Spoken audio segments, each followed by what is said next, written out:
Pilipino. Aliw Broadcasting Corporation. Noon hanggang ngayon, 73 taon sa dagupan. 89.3 DWIZ. Nagbabalita ng tama, naglilingkod ng tama. Nakikita pa ba ang pagmamano sa mga Pilipino ngayon, lalo na sa mga kabataan ngayon? Meron siguro, pero yung iba, inuutusan pa. Huwag sanang mawala ang tradisyong ito na nagpapakita ng paggalang sa nakatatanda. Atin ito, Pinoy ito. Kapag nakakita ng kabataan, paalalahanan at tanungin, nagmano ka na ba? Isang paalaala para walang makalimot. Hatid ng ALC Group of Companies. Aliw Broadcasting Corporation. Station DWIZ News Nationwide. DWIZ News FM Regional Group. Home Radio 97.9. Aliw Channel 23. Philippines Graphics. Cook. Plan Bank. Business Mirror. Filipino Mirror. Brown Madonna Press Inc. City State Savings Bank. AAA Southeast Equities Inc. Filipinas Pawn Shop. At ng Sandari Batulao. Papalakas ng papalakas, palinaw ng palinaw. Mga balita at impormasyong naiintindihan dahil malinaw mong nalaman. Tutok lang sa DWIZ. Mula umaga hanggang gabi. Updated on air and online. DWIZ. Nagbabalita ng tama. Naglilingkod ng tama.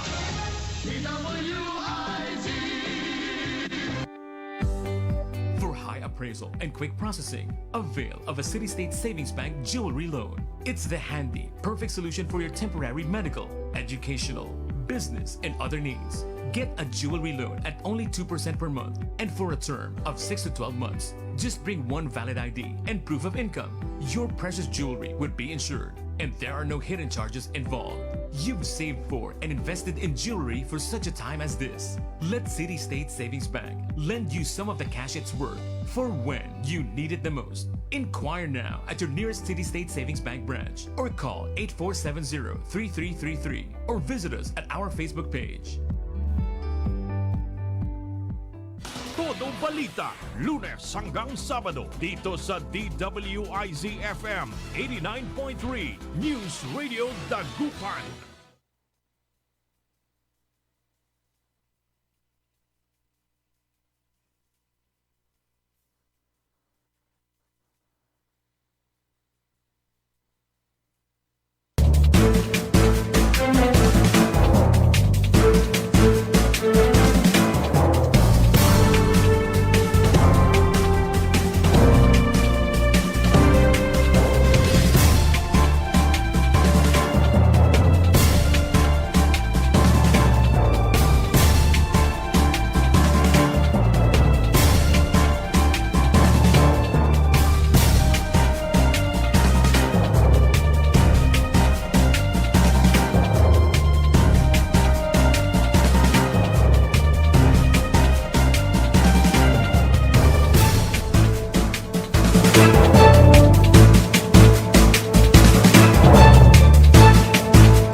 Isang napakagandang umaga ang ating pagbati. Good morning, good morning, good morning, good morning, good morning.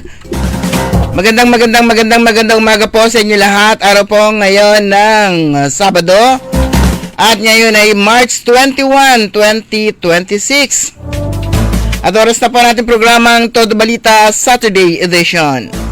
As usual, sa lapuan sa oras yatid namin sa inyo mga balita sa ating bansa at sa ibaling dagat, ganyan din pagtalakay po natin sa ating mga lokal na balita. Kami po yung matagapagbalita. Ako po si Susan Valdez daw. Kasama natin si Caron Liway Iparagire. Dumako na tayo sa ating mga headlines, sa ating balitang pambansa.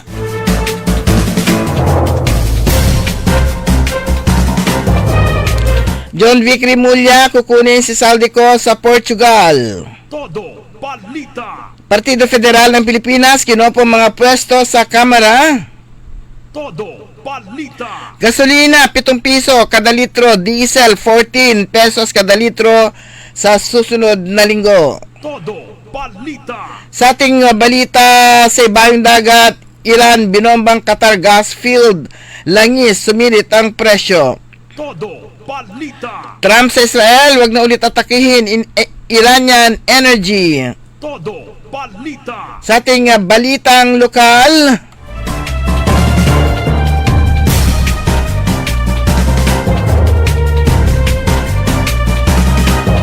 groundbreaking para sa restoration ng simbahan sa Aguilar. Pinangunahan ni CHESA Chief Operating Officer Mark Lapid.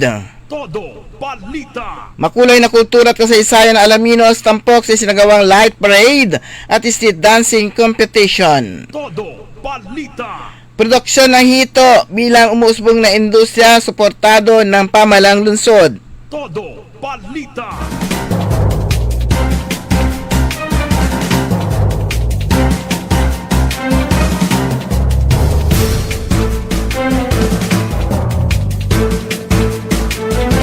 At ngayon sa detalye na ating mga balita, bibiyahe si Department of Interior and Local Government o DILG Secretary John Vic Rimulya patungong Portugal para kunin ang puganting si dati Ako Bicol Party List Representative Saldico.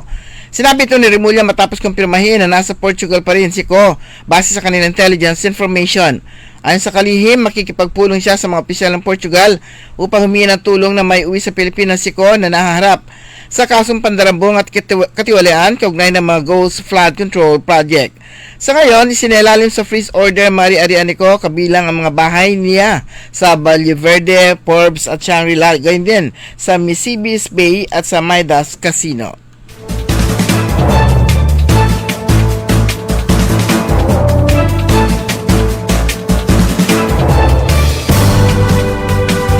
Bukod sa laban bawi na implementasyon ng dagdag pasahe sa mga pampublikong transportasyon, kinwestiyon din ng mga transport group ang ayuda na ibinibigay ng gobyerno sa kanilang sektor sa gitna ng nararanasang pagsirit ng presyo ng langis sa buong mundo. Sa panayam sa isang programa, sinabi ni Manibela President Marvel Buena na wala pang natatanggap na ayuda ang hanay ng mga jeepney, UB Express at TNVS hanggang ngayon, pero sinulit na ng mga kumpanya na langis ang taas presyo ng kanilang produkto. Ayon sa kanya, sa 100% taas presyo ng mga produktong petrolyo, 2 hanggang 3 araw lamang ang may bibigay na tulong sa sektor ng pampublikong transportasyon at kung utay-utayin pa ito, hindi aabutin ng 10 araw. Bukod sa hindi sapat, hindi rin anya alam kung sino-sino ang mga mabibigyan. Inanunsyo rin ni Balbuena na magpapatuloy ang kanilang tigil pasada sa susunod na linggo. Git niya na hindi kakayanin ng mga malilit na tsuper ang sistema ng gobyerno na walang handaan at laban bawi ang ginagawa sa dagdag pasahe.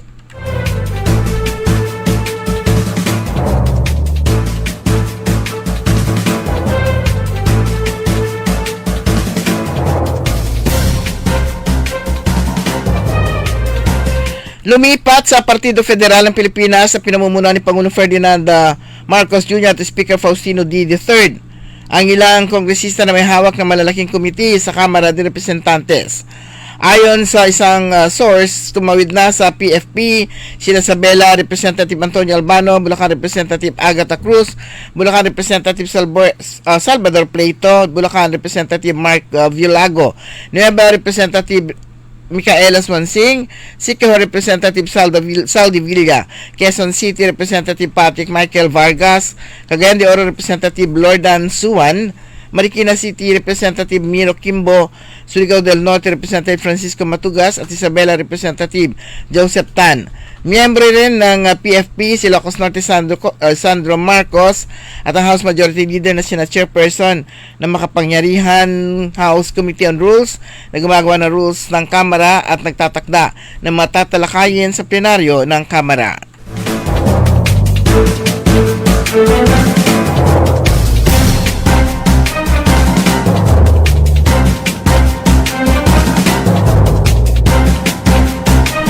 Nagsagawa ng mga kaukulang hakbang ang Department of Environment and Natural Resources upang matiyak ang sapat na supply ng tubig bago ang tag-init at epekto ng El Nino. Ay kay DNR Secretary Carlos Primo David, mas pinagtibay ang koordinasyon sa water sector matapos ang El Nino noong 2023 kung saan naiwasan ang malalaking pagkantala sa supply ng tubig sa National Capital Region sa tulong ng Metropolitan Water Works and Sewerage System. Nakahanda rin ang mga contingency plan sakaling bumaba ang level ng tubig sa Angat Dam, kasabay na inaasahang pagsisimula ng tagtuyot sa susunod na linggo. Sinabi pa ni DNR Secretary Juan Miguel Cuna na nakabantay o nakantabay ang emergency protocols kabilang cross-border water supply system para matulungan ang mga lugar na kapos sa tubig.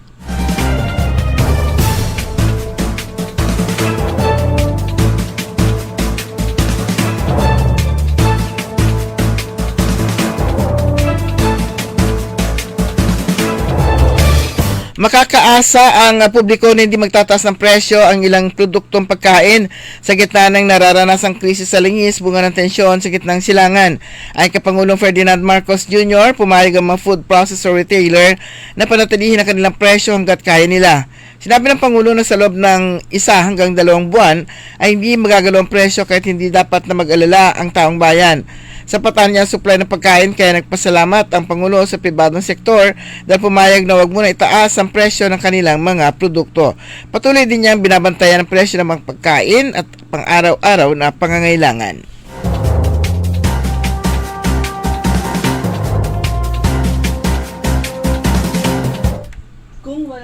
Kung walang taas pasahe, nagbanta ang transport group na pinagkaisang samahan ng mga tsuper at operators nationwide o piston ng isang malawakan at malakihang welgang bayan sa March 27, kasama ang iba't ibang grupo ng manggagawa sa bansa. Ayon sa piston, kung patuloy na iisnabe ng pamahalaan ang hiling nilang taas pasahe, naaabutin sila sa 5 piso na dagdag sa minimum na pasahe sa jeep at pagtanggal sa VAT at excise tax sa langis. Ayon kay Modi Floranda, presidente ng Piston, pansamantala lamang ang tulong na fuel subsidy na naipagkakaloob ng pamahalaan sa mga driver ng pampasaherong sasakyan. Pero kung pagbibigyan ng kanilang mga demands, malayo na maghirap ang pamilya ng mga driver sa araw-araw.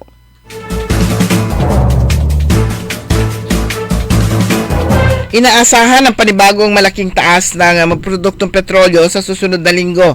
Abot sa 7 piso hanggang 7.50 kada litro ang inaasahang pagtaas na presyo ng gasolina.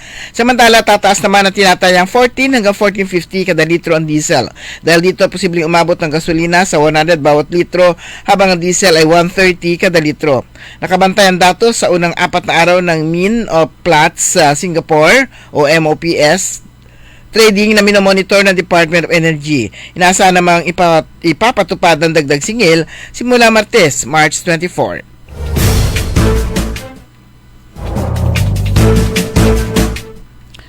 Siniguro ni Pangulong Ferdinand Marcos Jr. na sapat ang supply ng pagkain sa bansa.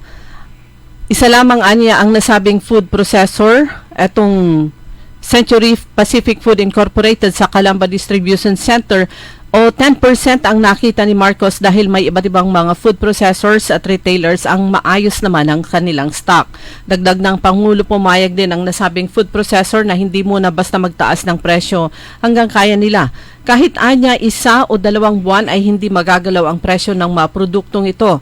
Nagpasalamat ang presidente sa mga pribadong sektor tulad ng Century dahil sa pagpayag na huwag itaas ang presyo ng bilihin.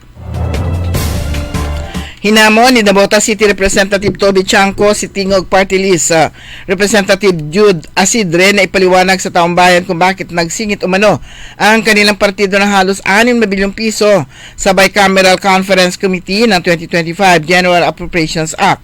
Ginawa ni Chanco ang hamon sa gitna ng bangayan nilang dalawa ni Asidre hinggil sa pangamba na una na posibleng gamitin umano ang mga proyekto ng gobyerno na may marking FLR for later release bago magbotohan sa impeachment complaint laban kay Vice President Sara Duterte.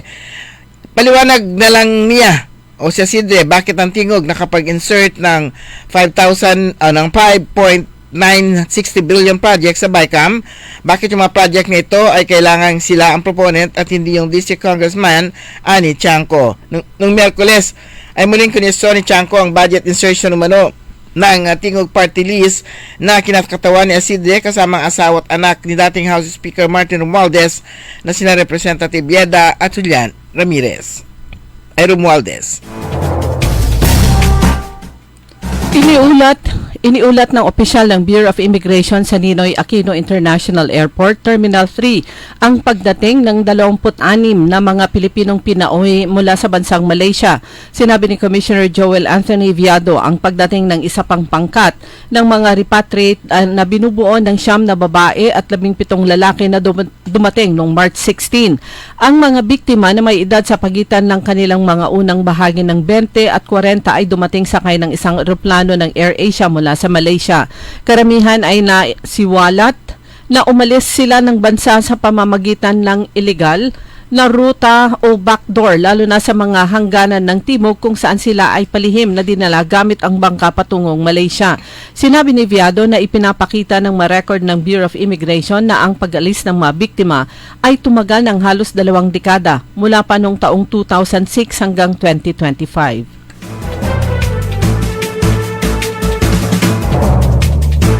Sa ating balita sa ibang dagat, sumiklab ang sunog sa Mina Al-Amadi Oil Refinery sa Kuwait matapos tamaan ng mga drone attack sa patuloy na pag-atake ng Iran sa mga bansang Gulf.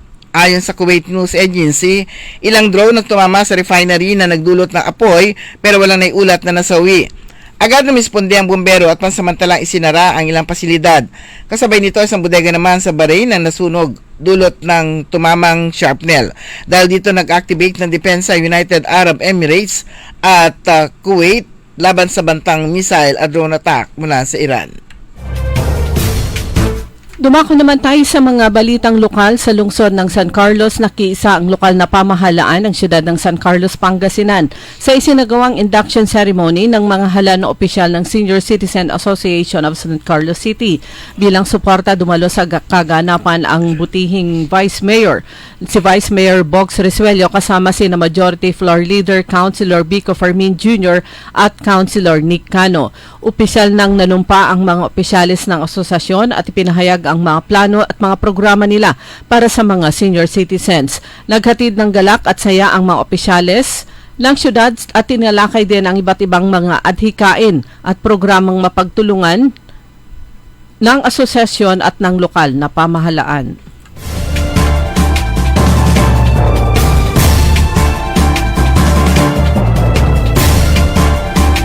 Pinangunahan ni Tourism Infrastructure and Enterprise Zone Authority o TIESA Chief Operating Officer Mark Lapid ang groundbreaking ceremony para sa restoration ng kumbento ng St. Joseph de Patria Paris sa bayan ng Aguilar, Pangasinan. Ayon kay Lapid, layunin ng proyekto na mapanatili ang tibay ng istruktura ng kumbento at mapreserba ang makasaysayang halaga nito bilang mahalagang bahagi ng relihiyon at kultura hindi lamang ng Aguilar kundi ng buong Pangasinan. Aniya may 200 taon nang nagsisilbi ang kumbento sa komunidad.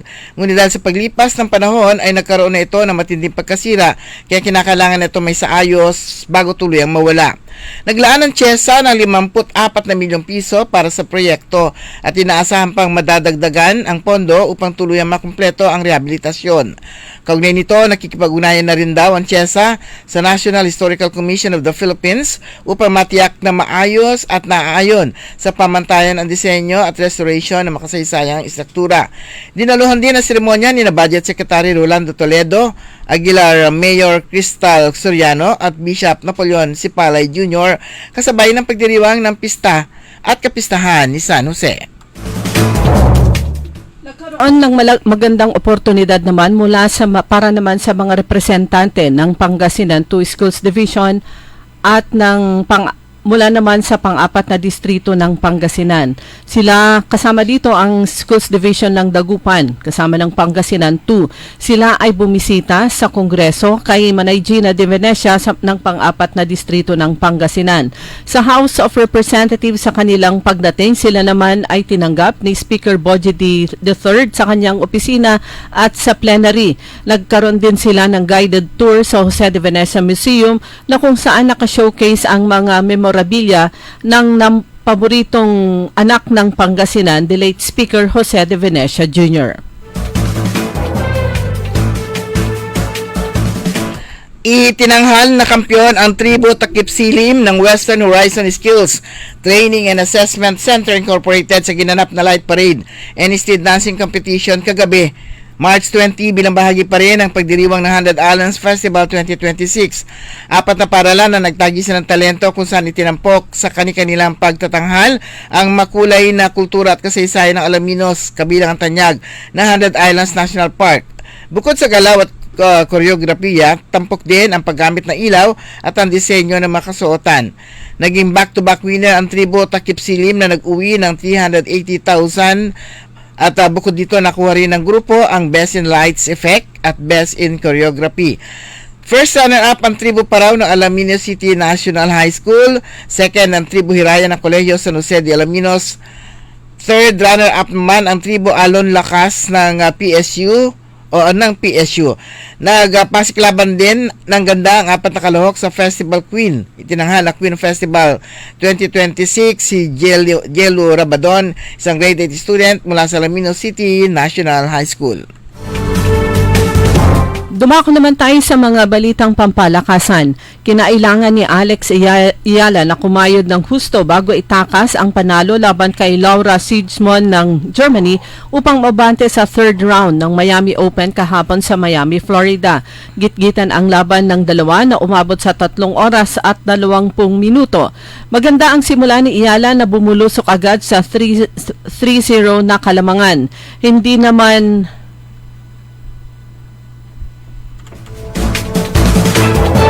Hindi naman matutuloy ang rematch ni Ayala at reigning Wimbledon champion Iga Swiatek ng Poland sa Miami Open. Samantala sa volleyball naman, matapos humataw ng 5 sunod na panalo ay nahulog ang Creamline sa 2 dikit na kamalasan na dumiskaril sa kanilang pag-entra sa qualifying round ng 2026 Premier Volleyball League All-Filipino Conference.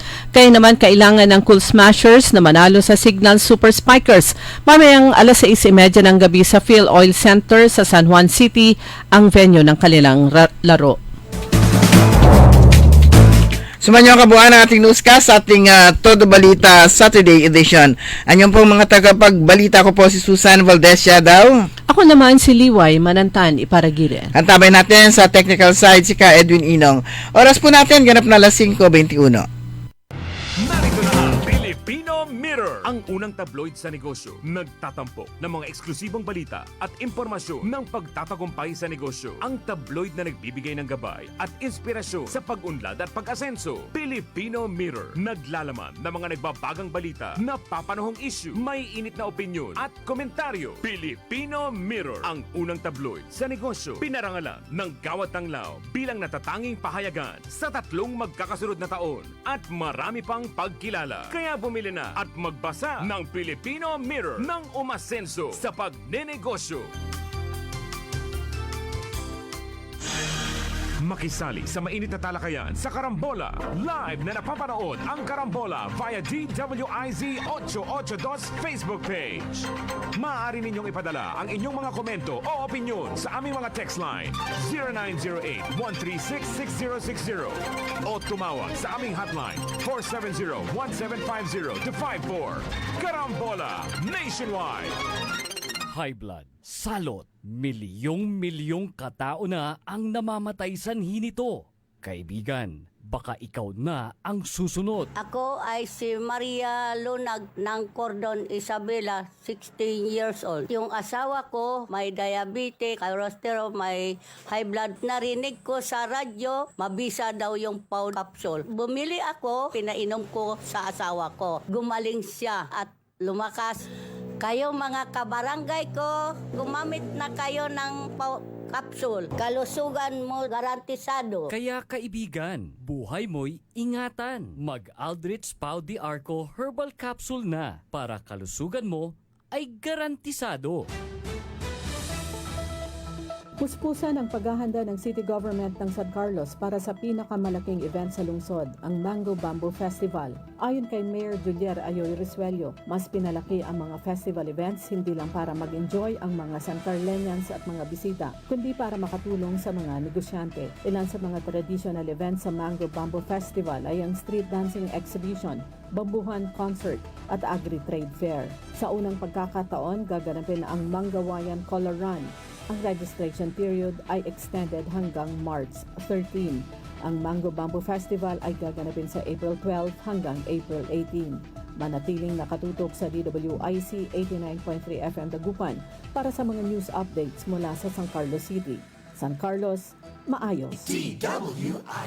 Liway Manantan at Isusan Yaraw sa Todo Balita.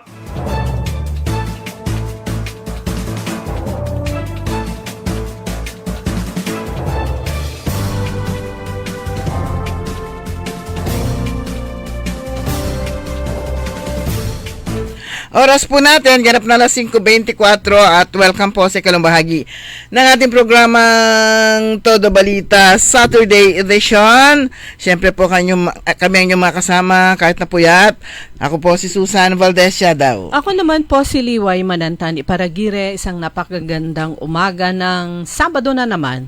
Yeah, ang bilis na araw at ngayon ay 21 na, ikatlong linggo sa buwan ng Marso. Yan, bilis na araw. Pero kahit na March na, ang batal ninsin siya. Pero Yeah. may inilabas na advisory ang Pag-asa na matatapos na naman yung bumalik na amihan and prepare. Sabi na naman niya sa mainit na mga araw, susunod na araw. Ayan, at paghahanda na nga raw ang El Nino. Pero buti na lang, kahit na, ayan, bago mag El Nino, umuulan-ulan sa gabi na malaking tulong pa rin 'yon kahit paano sa ating mga magsasaka. Oo. Ayan, at siyempre issue pa rin po ang taas ng gasolina na nagiging sanhi ng malinis na kalsada sa ating kapaligiran. Wala. Diba? Pero po 'yon, nakakapanibago at nakakalungkot. Ayan, although tayo ay namumroblema pag may traffic, pero pag ganito namang sitwasyon na alam po natin, ang daming, hindi lang tayo affected, kundi lalo na yung mga drivers and operators, nagbabawas sila ng biyahe. Nagbabawas ng biyahe. Ayun talaga, kasi naman, ang increase nga naman is 100% at sa susunod na mga linggo pa, baka magiging 100 kung ilang percent yan. Ang laki ng epekto nga po ng kaganapan po sa Iran, sa Middle East. At ang sabi ni Pangulong Marcos, hindi raw maapektuhan ang pagkain. Yun ang sabi niya. Pero yung sinasabi niya kasi, ito yung mga processed foods. Di ba? Meron yung samahan ng mga nagproproseso ng mga pagkain. Natural, itong mga kumpanya nito, marami pa silang stocks. Pero wala siyang binabanggit pagdating naman sa mga yung mga bilihin sa palengke na mismo. Oo. Ang sabi ni Congressman Arthur Celeste nung mas matindi pa ito. Parang mas matindi pa ito sa COVID. Kasi doon sa COVID, hindi naman problema ang pambili. Ang problema lang noon, hindi ka makalabas. Yan, pigil na pigil. Pero ito, maski na makalabas ka, halos hindi ka makalabas dahil nga sa mahal nga ang pamasahe. Pero yun nga, ang advice niya, sabi niya, it's time, sabi niya, bawat bahay, sabi niya, magtanim. Yan, yung meron nga yung, dumating nga yung DA no araw na yon at sabi nga niya, ongoing yung validation ng sa mga paaralan, yung gulayan sa barangay ba yun? Yung mga nasa paaralan, gulayan sa barangay, pero sa mga school sa kanilang binavalidate. So, nagkaroon ng idea si Congressman Celeste, at sabi niya, encourage niya everyone na magtanim na lang ng prutas sa bawat bakuran. Yan, kahit na sabi niya, itanim niyo kung 10 kayo sa isang pamilya, magtanim kayo ng 10 puno ng talong, sabi niya. Hindi pala. Gulay. 15, sabi niya 15 pala, 15. Bakit 15? Kasi 10 nga sila, tig-isa. Yung 5 daw, ibibigay daw para daw doon sa mga hihingi. Pero ano yun, tama po yun, kasi lalo na ang talong, alam po ng mga magsasaka yan, pero, at saka yung nagtatanim ng backyard, yung mga gulay na yan, importante hindi mo namamalayan, lumaki na at meron ka ng pinipitas. Dahil yung isang puno, kung maayos yung pag-aalaga, ay Non-stop. non-stop po yung isang puno. Di lalo na Non-stop, kung mamunga. napakarami, di pwede ka nang magbenta bukod dun sa pahingi. Kaya nga, Ganun. kaya. Plus Kasi yung- naman kung lahat naman ay nagtatanim na, o wala Oo. nang ano. Yan naman na yung yung legacy ni the late President Ferdinand Marcos Sr. Ni Apo Marcos noon, 'di ba? Meron siyang para sa magsasaka, meron siyang Masagana 99. Tapos yung Green Revolution, ito yung backyard gardening na dapat hindi mo na binibili as much as possible. Hindi ka nabibili sa palengke nung mga kailangan mong gulay, lalo na yung mga may kahit maliit na backyard o espasyo. At saka pinaka-basic diyan, bukod sa talong, okra, kamatis, pinakamabilis na tumubo at lumaki at mapagkuhanan ng gulay, kamote. At syempre hindi dapat mawala ang malunggay. Dahil nung panahon ng COVID, talagang napatunayan na ang malunggay, kahit iilan na lang yung dahon niya, marami pa rin ang humihingi. Humihingi eh.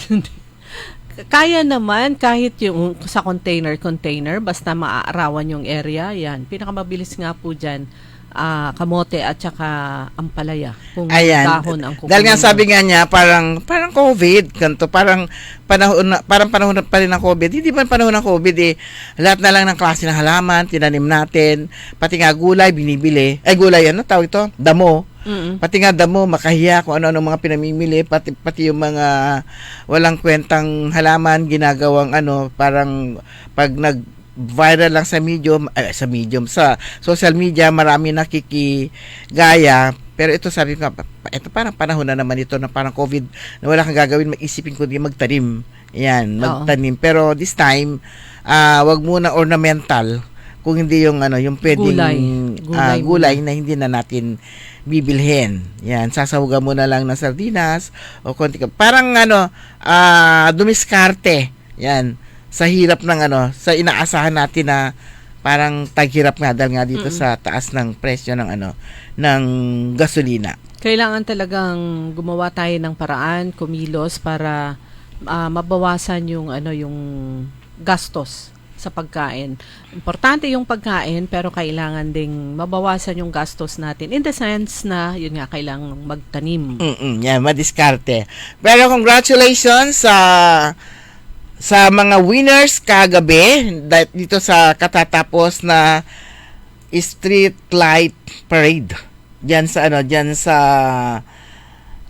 light parade and street dancing pala. Light parade and street dancing competition na ginanap nga po sa Alaminos City kagabi, kung saan 4 na grupo na tinawag na Tribo Takip Silim, Tribo Parao, Tribo Takip Silim ng Western Horizon Skills Training and Assessment Center Incorporated. Ang haba-haba ng kanyang pangalan. Ano yun? Techbook siya. Mahirap siya i-memorize. So, WHSTNACI. Ayan. At ang Tribo Parao ng Alaminos City National High School. Tribo Hiraya ng Colegio San Jose de Alaminos.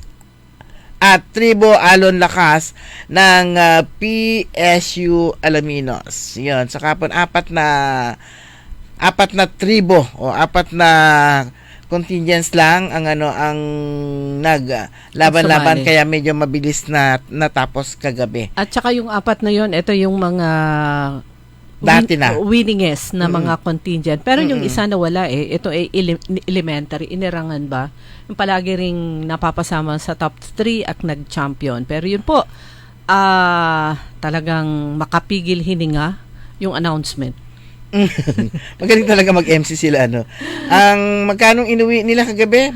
Yung champion, 360,000. Ayan. At ang first runner-up ay Alaminos City National High School na palagi rin. Na nakuha rin nila yung Second Festival last Queen. year. At saka second din yata sila last year. So, 270,000. At ang Tribo Hiraya ng Colegio San Jose de Alaminos 165,000 at 100,000 naman sa PSU. Kaya lang titingnan natin itong premyo nila, maliit pa rin kung ikukumpara dun sa gastos nila sa mga props. Ang tindi ng kanilang mga props. Props plus syempre yung talent fee. Costume nila. Costume plus yung talent fee ng choreographer at saka ng kanyang team. Pag ganyan may kasamang team yan na mag-i-execute nung design, hindi lang ng costume kundi lalo na ng mga props. Kapag ini-execute na nila yung kanilang yung kanilang mga props, may pag ganun tapos parang humahanga ako doon sa gumagawa nung nila. Nung mga props kasi siyempre yung mga props, artists. Oh, kasi kasabay nun pati yung pagsayaw di ba? So, paano kanila ginagawa yon?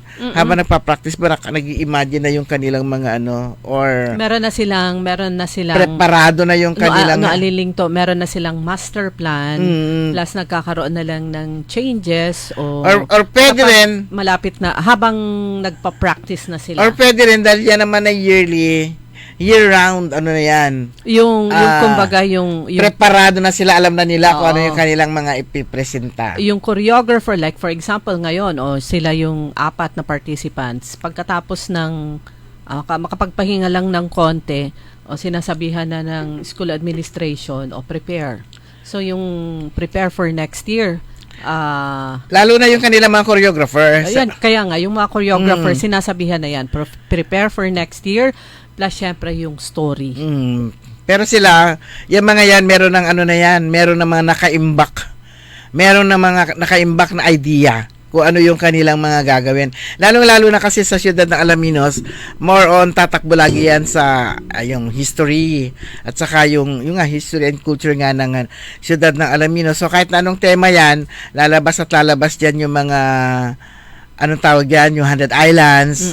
Kung meron na nakikita dyan sa siyudad ng Alaminos. Kasama syempre yung importansya ng proteksyon ng environment. Incorporated palagi yan sa kwento at yung epekto ng lahat-lahat sa pamilya at pangkabuhayan. So congratulations sa lahat ng participants kagabi. The whole team, pag sinabing the whole team, hindi lang yung mga dancers, yung kanilang mga voice-over na sinasabi ng mga nasa likuran ko kagabi, ang gagaling talagang kinuha nila yung kanilang mga radio broadcasters. At saka yung kanilang mga, hindi sila napapansin pero sila yung maingay. Yung mga tambol, yung mga yung tambol na tawag sa kanila. Just imagine yung coordination ng music at saka yung dance. Kasi ang background lang po nila ay yung drum and lyre at mas kasama yung malalaking tambol. Para naman yung beat ng sayaw nila talagang dun na i-energize yung kanilang mga dancers. Pero naiba na ngayon na parang yung dating mga festival queen na yung kanilang estilo ay bumabali-baligtad. Ito tawag dito, yung parang Pilita Corrales, more than Pilita Corrales, kasi talagang ang tawag nito, super lambot ng kanilang mga katawan niya para sila, ang may galaw na sama niya. Alam mo yun, na-try mo yun. Yung chinelas na igagano mo, aabutin mo. Ang tawag doon ay bending. Bending tayo. No, tama. Bending yan. Na ganyan. I-reach mo yung yung sa likod. Kaya natin i-reach mo yung kumbaga yung isang yung chinelas na hawak mo, magbe-bending backward ka, itatouch mo yung chinelas na isa. Kaya natin yun, pero ngayon tignan mo, sinusubukan ko lang bakit ayaw gumalaw ng katawan ko. Ako parang hindi ko na-try yun. Na-try ko yun, pero ngayon inusubukan ko, bakit ayaw hindi gumalaw yung likod ko ngayon. So ganun, iba na yung sayaw nila, para mas nag-modernize yung style nila. Akala ko nung una si si Miss Parao, Tribo Parao lang, ayun pala lahat sila ganun na rin yung kanilang style ng pagsayaw. Pero so, masaya. Maganda, malaki ang potensyal nung si Miss Festival Queen ng Parao. Alaminos City National High School dahil matangkad, maganda, At 14 years old pa At lang. higit sa lahat, 14 years old pa lang. So marami pa siyang kakaining bigas. Pero Marami siyang pwedeng salihan. oo, pero kukunti pa lang nakain niyang bigas, nag-start na siyang Oo. nag-start na siyang At saka nakita mo na talaga yung potential At niya. saka yung kung sa pagsasalita, kasi meron silang 2 minutes ba? Yung kanilang kaya. So, nakikita ko na yung yung kanilang mga trainers diyan para sa beauty pageants. Ayan, ika-capture na nila yung nga, alagaan 14 pa lang yun. 14 pa lang, hindi pa siya qualified sa beauty pageant. Kasi Tapos matangkad na siya. So 2 taon pa, di mas tatangkad pa yun. pwede siya sa school beauty pageant, pero yung sa labas, 16 kasi ang minimum. Mhm. Pero ang tangkad niya, tatangkad pa. Makikita mo yung mga magaganda doon kahapon. Parang So, isa lamang po yun sa activity kahapon niya sa siyudad ng Alaminos sa gabi. Pero yung sa umaga, masiksik-liglig. Pero talagang pinagsama-sama na nila, sabay-sabay ang mga activities, yung competition para sa Pagluto ng pakbet. yung muna, yung sa umaga. Pero na yun pagdating doon, ready na. Yung pananamay. Pananamay ba yun? Paano ng pagpronounsyon? Panamay. Yun, in short, pagtikim. Hindi ba siya taway? Kaya, pagtikim na, Pangasinan taway yun. nga Oo. Pananamay, contest. Aralo, Mapangasinan. Pero yun, actually, yun yung meron silang binuburan, meron binungoy, at merong silang mga yung mga malagkit. rice cake. Pero rice cake din ang tawag dun sa di ba? Dun Lahat sa, yun, basta malagkit rice cake sila lahat. Oo, pero yung hanggang isa, sa puto. ano na ba pangalan ng isa? Kalamay, yung bilog. Anong tawag? Rice cake din siya. Hindi, anong tawag niya na sa Latik. Sige, mamaya, sipin natin kung So, pangalan. isa lang po yun. Plus, syempre, yung cooking competitions, pinakbet cooking challenge. Mm-mm.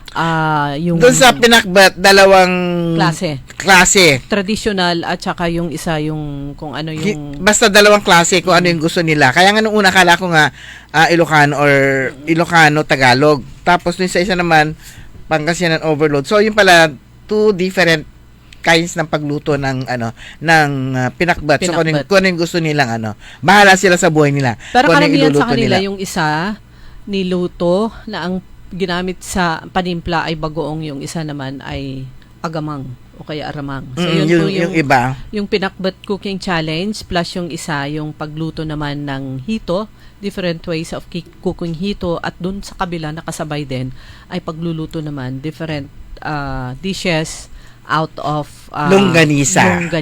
Na yun naman ay ang in charge doon ay ang JCI 100 Islands. Sabay-sabay kahapon. Kaya nagtataka, saan kayo na Alaminos? Kang Kudwara, yun pala, doon sa kabila. Nasa kabila lang isa. Pero mas marami doon sa ang bango. Talagang hanggang ngayon parang nagkikrave ako ng ng pinakbat. Kaya ngayong araw. Kaya ngayong araw sigurado ang tanghalian namin ay pinakbat. Ang pinupuntirya nung mata ko kahapon ay yung pinakbat overload. Kasi ang sahog niya ay overload. Ang sahog niya ay hipon, longganisa at saka lechon kawali. Oh, meron pa yung yung parang nakikita ko sa yung anong tawag doon, parang squid balls, gano'n. Meron siyang meron yung isa malalaking hipon. Tapos yung overload, yun yung nandun na lahat ng klase ng makikita mo sa Goto overload. Ang Parang sarap gano'n. nun. Kumbaga, pinakbet overload pa lang, kailangan mo na ng lutong 2 kilong kanin. Plus, syempre, yung bago po nila, yung hito, dahil ito po ay emerging na industriya na inintroduce na ng city government ng Alaminos. Ito naman yung pag-aalaga ng hito. Ayan, tungkol nga sa hito, ito nga rin yung ini-introduce na ng bago pa lang ito na produkto ng Alaminos. So talagang yung kanilang yung sa kanilang agriculture industry, talagang nag-iisip talaga ang syudad kung paano talaga mas matutulungan pa itong mga magsasaka at saka mangingisda doon sa kanilang mga kanilang mga negosyo. So si Congressman Celeste nagbigay raw siya ng more or less 400,000 catfish fingerlings nung nakarang taon sa mga operator ng malilit na reservoir ng Sakahan sa 20 upland barangay ng lungsod. Yung explanation nung na-interview namin kahapon, tuloy nga randa ni Sir sa Sir Milbert Ferrer. In charge sa fisheries sector naman ng City Agriculture Office. Ang sabi niya, ito nga, existing na itong water reservoir na itong mga to, doon naiimbak yung tubig na patubig sa kanilang tanim. So, ang naisip, habang andyan, tapos na yung harvest, wala nang ginagawa yung mga farmers. Total, meron naman yung water impounding o reservoir. Pang food security pa rin, lagyan, ayan nga, nintroduce itong hito, tapos merong mga paninim sa paligid, sa pilapil, and yung above naman, kangkong yun. So, kumbaga, habang inaantay din nilang lumaki yung hito at ma-harvest, meron silang mga gulay. So, gulay pa rin po yun. At sabi ni Sir, etong mga iniluto kahapon kasama sa mga first harvest ng mga nag-aalaga ng hito. Ang production ng catfish fingerlings na may 15% mortality rate yan, pero maaring maaring anihin at ibenta sa merkado sa loob ng 3 hanggang 4 na buwan. So, mabilis. Oo, mabilis lang siya. Mabilis siya, tapos hindi siya matakaw katulad ng sa bangus na kailangan mong bumili palagi ng feeds. Pero ito, anong kinakain nila? Meron silang organic and non-organic, sabi ni Sir, basta ang kabilin-bilinan sa kanila, huwag silang pakakainin ng hindi dapat. Yung kumbaga ethics pa rin sa pagpapakain sa mga alagang isda, nakakainin naman ng tao. Kasi 'di ba noon may mga kwento-kwento na yung mga may nagko-culture ng hitong sila, pinapakain nila diyan mga patay na manok, mga ganito, sabi niya. Kabilin-bilinan, wag silang pakakainin ng mga hindi dapat dahil tinuturuan din sila kung ano yung mga dapat ipakain sa kanilang mga alagang hito. Kasi isa rin ang BFAR ngayon sa nagpupush talaga din ng tawag nito, pag-culture nga ng hito para hindi nga lang naman panibangus. So merong mga alternatibong may mga alternatibong produkto na pwedeng pagkakitaan Sabi, ng mga mangingisda. Bakit hindi tilapia? Parang mas mas resilient ang hito, plus in demand ang hito ngayon. Actually, ilang taon na yan in demand. May malaking market ang hito. Ayan. At saka yung kanilang iniluto kahapon, meron syempre the usual, traditional na piniprito, pero syempre maganda yung paggayat sa kanya. Presentation para pag prinito, para siyang may pakpak. And then, syempre, hindi mawawala. Sinigang. Sarap nung amoy nung niluluto nilang sinigang kahapon. Pero ko talaga, maalingaw-ngaw. May singa, para naamoy ko pa rin yung amoy talaga ng pinakbet. Pero mga kaibigan, oras po natin, ganap na po alas 5:46. LCS Manufacturing Corporation, ISO certified, world-class quality. Patuloy na palalakasin ang pamahalang palalawigan ng Pangasinan ang healthcare services para sa mga Pangasinense. Sa pagdalo ni Governor Ramon Vico III sa ginanap na pagdiriwang ng 61st founding anniversary ng Urdaneta District Hospital, sinabi ng gobernador na higit sa anumang mga proyekto tulad ng infrastructure, mas may bigat ang pagtutok sa halaga ng kalusugan ng mga Pangasinense. Dahil dito, kaliwat ka ng makabago at modernong mga hospital equipment ang unti-unting ibinibigay at ipinapatayo sa mga provincial hospital ng Pangasinan. Ayon pa kay Governor Gico, layo nitong lalong mabigyan ng dekalidad na health services ang bawat mamamayan ng Pangasinan at hindi na kailangan pang pumunta sa ilang government hospital sa ibang lalawigan. Kaya't kasabay ng pagdiriwang ng UDH sa kanilang 61st founding anniversary, isinabay ang blessing ng bagong tertiary clinical laboratory ng paggamutan na may modern microbiology section at automated microbial identification system. Malaking pasasalamat ng UDH kay Governor Gico sa karagdagang pasilidad na tiyak na lalong maihatid sa paggamutan ang mas maayos na serbisyong medikal sa mga pasyenteng dinadala sa paggamutan. Abangan ang susunod na balita mula sa lokal na pamahalaan ng Pangasinan. Susan Yadaw, nagbabalita ng tama, naglilingkod ng tama. Makisali sa mainit na talakayan sa Karambola. Live na napapanood ang Karambola via DWIZ 882 Facebook page.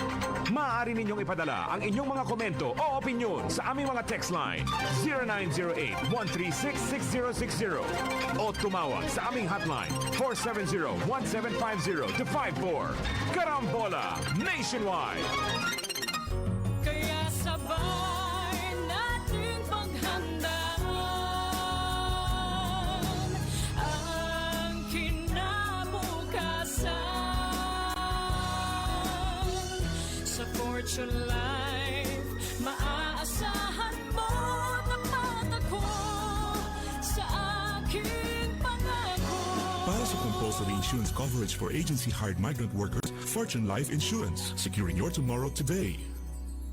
Narito na ang Filipino Mirror, ang unang tabloid sa negosyo. Nagtatampok ng mga eksklusibong balita at impormasyon ng pagtatagumpay sa negosyo. Ang tabloid na nagbibigay ng gabay at inspirasyon sa pag-unlad at pag-asenso. Filipino Mirror, naglalaman ng mga nagbabagang balita, napapanahong issue, may init na opinyon at komentaryo. Filipino Mirror, ang unang tabloid sa negosyo. Pinarangalan ng Gawad Tanglao bilang natatanging pahayagan sa 3 magkakasunod na taon at marami pang pagkilala. Kaya bumili na at magbasa ng Filipino Mirror ng umasenso sa pagnenegosyo. DWIZ.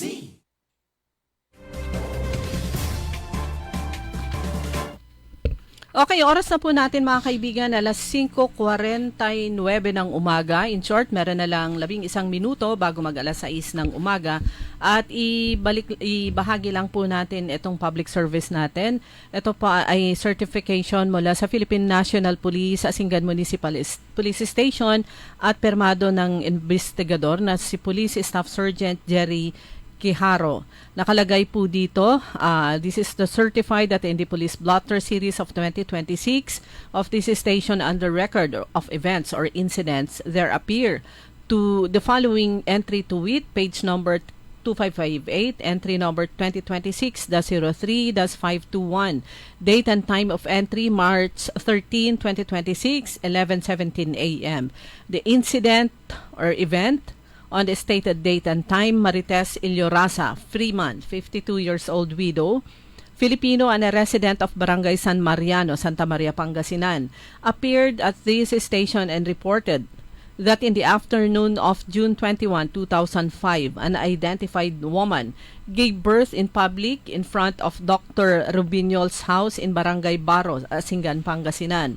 Both mother and newborn infant were taken to Asingan Community Hospital.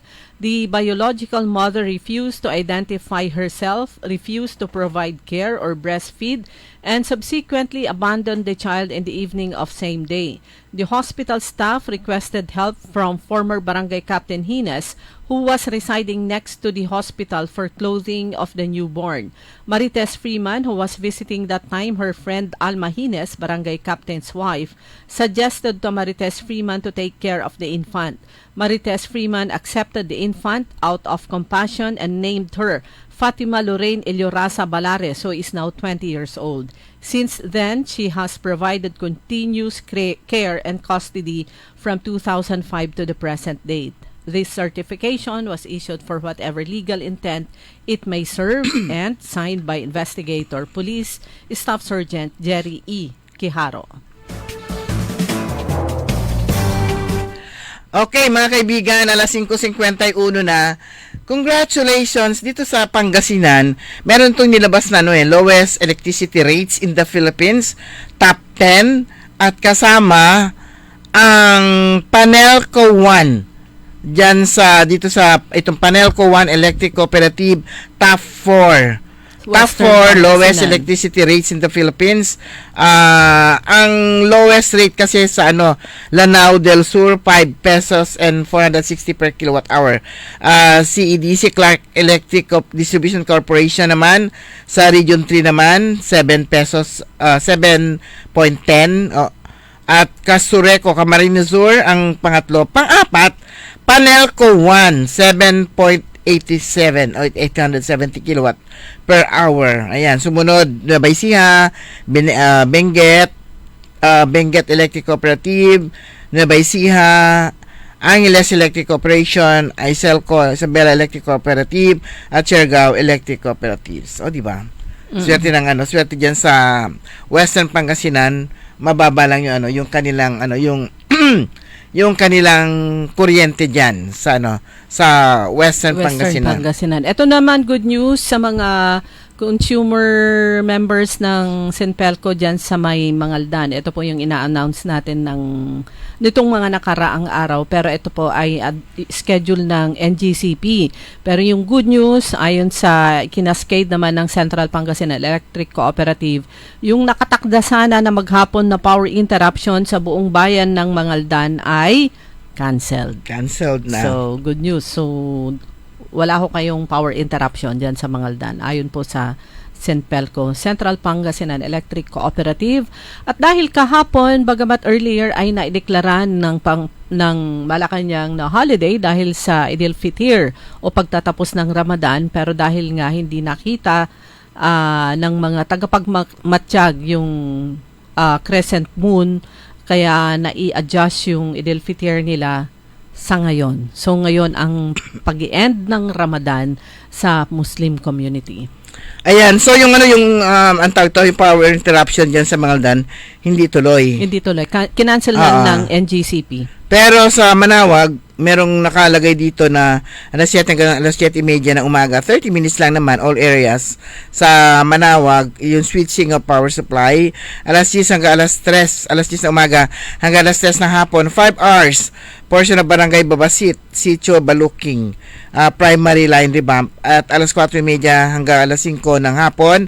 30 minutes, all areas shifting back the power source. Yun. Ayan, nasa March 21 na po tayo, tuloy-tuloy ang pusang paghahanda, hindi lang ng simbahang Katoliko, hindi lang ng Lingayen Dagupan Archdiocese dahil sakop niya yung Our Lady of Manawag, kundi ganun din ang lokal na pamahalaan ng Manawag dahil nga ngayon April 21, halos isang buwan na lang yung kanilang big event. Ano na yung kanilang event? April, yun yung 100 years centennial coronation ng Our Lady of Manawag. Ano na ulit? April? 21 or 22. April Yan, 22. isang buwan na lang. Isang buwan na lang. Yan yung pinakamalaking event na magaganap after ilang years dyan 50. sa mga 50 years. Yung ano naman, golden celebration. So inaasahang mapupuno. Yan, walang sasakyan na papasok. Malaki yung inaasahan nilang anong tawag nito? Bisita. Estimate nila nasa 1 million yung crowd. Grabe, no? Kung gaano karami yun. Nasa 1 million, tsaka lahat ng main na kalsada papasok sa poblasyon, sarado po lahat yan sa mga sasakyan. So may mga designated Makumuli areas. kaya niya yung 1 million doon sa area na yun? Pwede, hanggang sa paligid. Yung sa paligid na hanggang sa paligid, hanggang sa mga kakalsadahan. Siguro mula bungad sa main poblasyon. Mula bungad ng pagpasok ng Manawag hanggang sa papunta na ng yung road papunta sa Binalunan at saka yung papunta na Urdaneta. Papunta sa Urdaneta, papunta sa Mapandan, meron pong kalsada doon papunta sa San Jacinto. Kasi walang papayagang pumasok na sasakyan. So kung nagpaplano po kayo na umattend, handaan nyo yung katawan nyo, comfortable na kasuotan, hindi lang pantaas, kundi lalo na yung sa paa. And then, meron kayong tubig. Wala kayong dinaramdam dahil wala ko kayong choice kundi maglakad at makipagsiksikan. Yun yung ini-imagine po nating scenario. At yung scenario na pinipicture din, hindi lang ng simbahan, kundi ganun din ng lokal na pamahalaan. Pero bago yun, syempre, malaking event din na preparado naman, kumbaga, they know the drill. Ito pong Holy Week. Lalo na yung, yung Friday, Saturday, Sunday. Yung mas marami yung tao na pumupunta doon. Yung Friday, yung Thursday, yun na yung simula ng sa gabi. Maglalakad sila. Maglalakad na sila sa gabi. At yun, yung bago sila makarating doon, yun yung Friday na, yun yung mga malaking event talaga. Thursday and Friday. Tapos, Sunday, yun na yung piyesta na yon. Piyesta ng pagkabuhay na yon. So, yun po, yung mga ganap. Plus, dito naman kung kagabi, ginanap yung cultural presentation, street dancing competition sa Alaminos. Dito sa Dagupan, sa Bangus Festival, dahil naman sa maraming factors, inanunsyo ni Mayor Belen Fernandez, hindi magkakaroon ngayong taon ng Gilon-Gilon. So, kumbaga, wala silang earlier preparation actually sa Gilon-Gilon na nataon naman because of itong lahat na effect ng yung panawagan ng DILG na bawasan muna yung as much as possible yung mga events na nangangailangan ng mga sasakyan, ng maraming tao, etc. Ang San Fabian, naglabas na ng memorandum ang si Mayor Akbayani na wag muna, mga barangay, wag muna magsagawa ng mga ng mga sarili nilang events.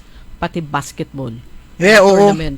Yung basketball na yan, siguro dapat palitan na muna yung event na yan kasi bukod sa magastos, yung mga bata na kasama diyan sa sa mga events na yan, umiikot yan yearly para manghingi para mag-solicit para sa kanilang uniform. Kaya sabi ko, ano ba uniform nila? Yearly ba kailangan nila magpalit ng kanilang uniform? O nagko-collection sila ng uniform.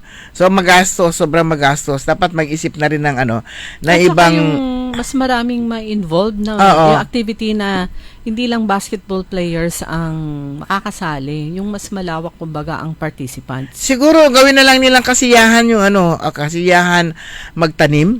Magtanim sila, maglinis. Actually, yung sa 5 na major na mga activities na ginagawa ng Sangguniang Kabataan para sa environment, education, I think pati food security, livelihood, under livelihood, 5 yun na dapat na kanilang pinagtutuunan. So, hindi lang sports, pero dapat, napapanahon sana sa kanilang barangay, pangunahan niya mga proyekto na ganyan, yung sa sa yung pakinabang naman. Hindi yung puro, kasi pag sports naman, although masaya, kaya lang, ilan-ilan lang naman yung makikinabang doon na mga kabataan. Although maganda rin kasi nga yung sports, sabi nga nila, para makaiwas sa illegal na droga, sports ka na lang. Pero ito nga, dahil nga sa maraming mga kautusan na wag muna para in preparation for the hard days to come. Yan, para in anticipation in anticipation sa mga hard days to come. Ayan, mag-isip na lang ng mga projects na kapakipakinabang. Oo. Yan, parang ganun yun nga, sabi nga natin. Maglinis na lang sila, masaya pa. Yung maglinis na samahan na nila ng party, pagkatapos ng paglilinis nila mag-boodle fight. Pero pag diba? sa paglilinis na yan, dapat present palagi ang Sangguniang Kabataan chairman, hindi lang yung mga opisyal. Lalo na yung chairman, dahil ang chairman ang may sweldo. Ayan, at para ma-aware din sila sa importance nga ng environment. At saka ayan, tama, sila ang may sweldo. So, dapat hindi uma-absent. Hindi dapat uma-absent dahil siya yung member ng council. At yun nga, saka siya yung leader. Siya yung leader sa SK Council, chairman lang ang may sweldo. Ayan. Pero mga kaibigan, wala na po tayong sapat na oras. Tabayanan po ninyo ang susunod na programa, Early in the Morning. Makasama po ninyo si Karen Orly Navarro. Programa Todo Balita at Komentaryo Saturday Edition. Kami po niya nakasama sa technical side, si Ka Edwin Inong. Ako po si Liway Manantani Paragire. Ako naman si Susan Valdez Siadaw. Magandang umaga po sa inyo lahat. Naglilingkod sa lahat ng Pilipino. Aliw Broadcasting Corporation.